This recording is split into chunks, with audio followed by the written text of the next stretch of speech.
Este viernes 9 de julio nos levantamos con varias noticias. La primera de ellas, la que tanto se especuló y tanto se negó y se dijeron muchas cosas, y de nueva cuenta surge uno de los personajes más controvertidos de la política mexicana, que nos ha tenido prácticamente los 2 últimos años entre azul y buenas noches, entre verdades a medias y grandes y catastróficas predicciones. Hugo López-Gatell.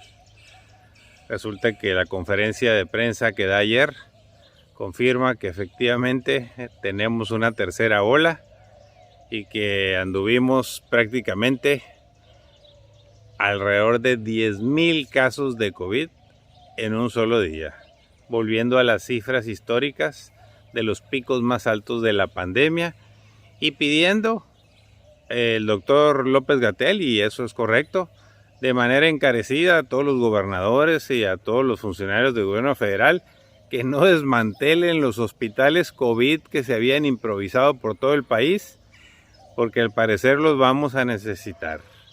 La tercera ola ya es una realidad, desafortunadamente, y ya se apoderó de todo México.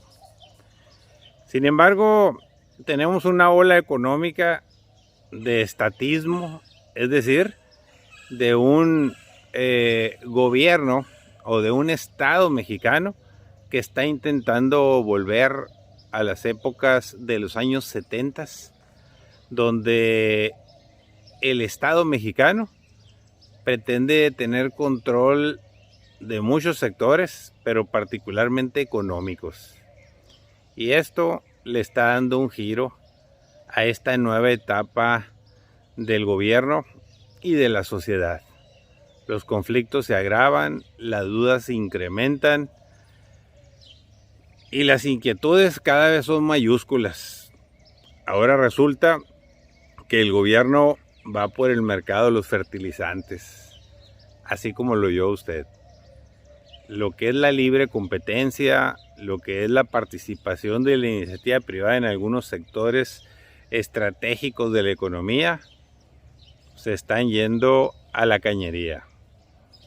Es decir, el gobierno, a pesar de que claramente no ha podido demostrar eficiencia, eficacia en el manejo de los recursos públicos ni en las estrategias para tener una economía más robusta o hacerle frente a la grave crisis económica producto de la pandemia, todo lo contrario.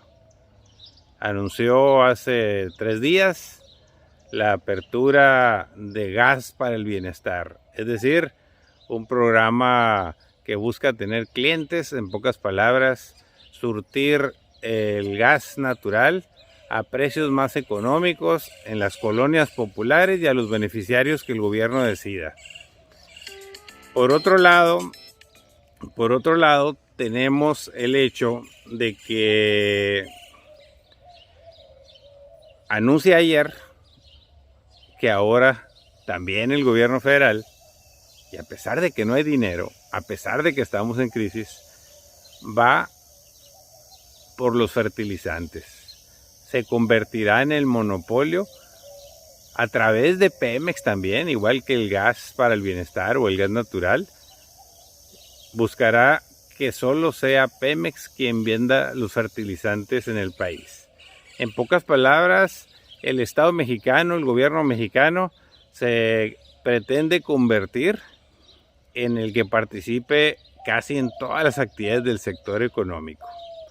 Recordemos, y lo tenemos muy claro los mexicanos, que es exactamente la política de estatismo que siguió Luis Echeverría Álvarez y que nos llevó a aquella devaluación que usted recordará de una manera brutal al término de su sexenio, después de haber tomado miles de decisiones en las que para cualquier cosa que le planteaban, creaba un fideicomiso, una comisión nacional, una dependencia, expropió tierras por donde le dio la gana, empezando aquí por Concageme con 100,000 hectáreas. ¿Y qué es lo que sucedió? Terminó en la bancarrota. En 1976, cuando prácticamente iba a terminar Luis Echeverría, el peso mexicano estaba a 12.50 y se fue como hasta 40 pesos. Así de grave y de lamentable vienen a ser este tipo de decisiones, pues que ponen a la sociedad a pensar muchas cosas. Luis Echeverría se metió a crear televisoras, fue cuando creó RTC y Televisora Mexicana. También Luis Echeverría, recordemos que tuvo una política internacional muy activa, pretendiéndose convertir en líder de Latinoamérica, apoyando a otros países, como al parecer está sucediendo ahora, que se buscan apoyos para El Salvador, para Honduras, para Guatemala, cuando aquí en México tenemos muchas necesidades. Luis Echeverría, por ejemplo, creó una serie de institutos y de organismos que finalmente resultaron siendo un fracaso, como lo hizo con el Instituto Mexicano de Comercio Exterior, la Universidad Autónoma Metropolitana, creó la Comisión Tripartita, para que efecto de que los patronos y los trabajadores se pusieran de acuerdo con el gobierno en materia laboral, y creó el Infonavit y creó Fonacot, a efectos de que el Estado tuviera los controles. El gobierno era básicamente absorbente, metido de lleno en temas de represión. Acuérdense que a Luis Echeverría se le acusó de ser el orquestador de la matanza de Tlatelolco el 2 de octubre de 1968, siendo secretario de Gobernación, pero también a él directamente se le atribuyó lo de los halcones de 1971, otra matanza con paramilitares, pero promovidos desde el gobierno. Esto viene a significar que los gobiernos populistas son represores y le gusta golpear, atacar, y al fin de cuentas salen ilesos, nadie los toca. En aquella época pues fue asesinado Lucio Cabañas y Genaro Vázquez, acusados de ser guerrilleros, y el gobierno pues tenía la batuta, pero se metía en todo, en la economía. Su mandato pues fue caracterizado precisamente por eso, por el populismo, por pretender liderear. Tenía relaciones con Salvador Allende, con Carlos Andrés Pérez, el de Venezuela, y luego pretendió instrumentar el sistema alimentario mexicano. Y en pocas palabras, el asunto fue o es el hecho grave de que se pierde la perspectiva de para qué fuiste electo o por qué los mexicanos decidieron que tú gobernaras el país. Creo que esa constante va en incremento en estos momentos, porque el gobierno decide ser el único distribuidor de gasolina y de diésel en el país, ser el único que pueda producir energía solar, ser el único que pueda comercializar fertilizantes, ser el único que pueda vender y comercializar el gas natural. Y entonces, pues, ¿qué va a suceder? Que al rato va a querer poner tortillerías del bienestar, o va a querer poner supermercados, supercitos, tipo Conasupos chiquitas, o va a dedicarse a todas las tareas económicas que tienen éxito o que tienen alguna controversia en el país. A eso se va a querer meter en el gobierno. No es la función fundamental de un gobierno convertirse en el gran empresario de empresarios, el jefe de jefes. Ahora sí que el jefe de la mafia económica no puede ser el gobierno de México, no debe de serlo. Por sanidad estamos a tiempo de que esto se reconsidere y se tengan los contrapesos adecuados.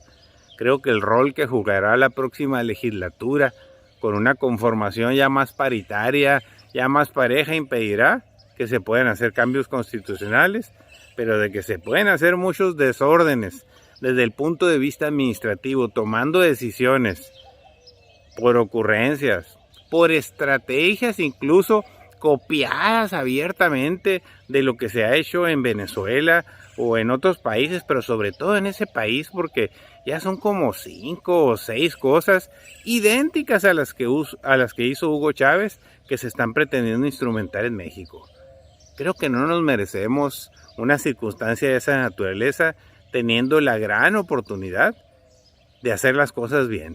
De por sí el gobierno federal ya es un verdadero monstruo, ya es un verdadero poder, y el pretender incrementarlo, acaparando las actividades económicas y peleando totalmente con el crecimiento de la iniciativa privada y el crecimiento económico del país, es un error. Definitivamente es un buen momento para hacer un alto en el camino y poner las cosas en su perspectiva. De lo contrario nos lo vamos a lamentar. Con mega inflaciones o hiperinflación, con una gran devaluación, con un rompimiento de relaciones que cada vez se acrecentan, como la salida de los bancos, la fuga de capitales, y a cómo nos está tratando los Estados Unidos, y que puede ser cada vez más severo. Ese es el balance que presenta este día, después de que se anuncia que ahora serán los fertilizantes controlados por el gobierno, como será el gas natural, como lo es el petróleo, como es el diésel, la gasolina y los combustibles, y como son muchas otras cosas. No podemos tener en México un país controlado exclusivamente por el gobierno. Sería un lamentable, histórico y gravísimo error. Saludos.